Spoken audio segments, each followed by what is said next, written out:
बोलिए बोलिए बोलिए आप बोलिए। धन्यवाद अध्यक्ष महोदय। मैं माननीय राज्यपाल महामहिम के अभिभाषण की सराहना करने के साथ साथ अभिभाषण के विपक्ष में कुछ बातें रखना चाहता हूं। माननीय राज्यपाल के अभिभाषण क्रम संख्या 6 में केंद्र सरकार से 1,36,000 करोड़ वापस लाने की बात कही है और सही भी है, और हर एक राज्य को उसका बाकी पैसा मिलना चाहिए, उनका हक मिलना चाहिए। लेकिन अध्यक्ष महोदय, मैं आपके माध्यम से सरकार से पूछना चाहता हूं कि राज्य के सभी बैंकों ने मिलकर 2019 से 2024 तक 5,55,018 करोड़ रुपए दूसरे राज्यों को भुगतान करने का कार्य किया है। बैंक में जो पैसा डिपॉजिट होता है वो दूसरे स्टेट को जाता है, और अगर अभी देखा जाए तो झारखंड का सीडी रेशियो मात्र 36% है, जबकि आप तुलनात्मक अध्ययन करें तो आंध्र प्रदेश का सीडी रेशियो 110 के आसपास होता है, तमिलनाडु का सीडी रेशियो 115 के आसपास होता है। और सबसे महत्वपूर्ण बात कि बैंकर समिति के अध्यक्ष माननीय मुख्यमंत्री होते हैं। अगर इस पैसे को हम लोग बचा के अपने राज्य में ले आते हैं तो लोन के माध्यम से यहाँ के युवा, यहाँ के महिलाओं को अगर निर्गत कराते हैं तो बहुत बड़ी समस्याओं का निदान होगा। इसलिए मैं चाहता हूं कि सत्ता का ध्यान इस ओर आकृष्ट हो।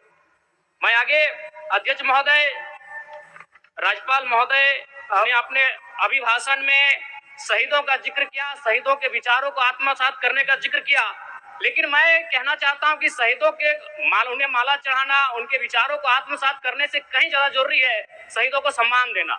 मैं एक झारखंड, चूंकि माननीय मुख्यमंत्री भी झारखंड आंदोलनकारी के सुपुत्र, आज वो मुख्यमंत्री हैं, मैं भी एक झारखंड आंदोलनकारी का बेटा हूं। आज मैं विधायक के रूप में आपके बीच हूं, लेकिन आज असंख्य झारखंड आंदोलनकारी के परिवार है जो अक्षत विक्षत हो चुका है। इसलिए मैं चाहता हूं जिस प्रकार एसटी आरक्षण, ओबीसी आरक्षण और एससी आरक्षण, ईडब्ल्यूएस आरक्षण के साथ झारखंड आंदोलन की लड़ाई लड़ने वाले आंदोलनकारियों के परिवार को, आश्रितों को 5% आरक्षण की व्यवस्था की जाए, ये मैं सदन से मांग करता हूं। अध्यक्ष महोदय, थोड़ा सा और समय लूंगा। अब हो गया जयराम, जब सरकार का उत्तर होना है अब सरकार, अध्यक्ष महोदय फिर बाद में फिर सेकंड पारी में मौका मिलेगा। मान्यवर 30 सेकंड, मान्यवर 30 सेकंड।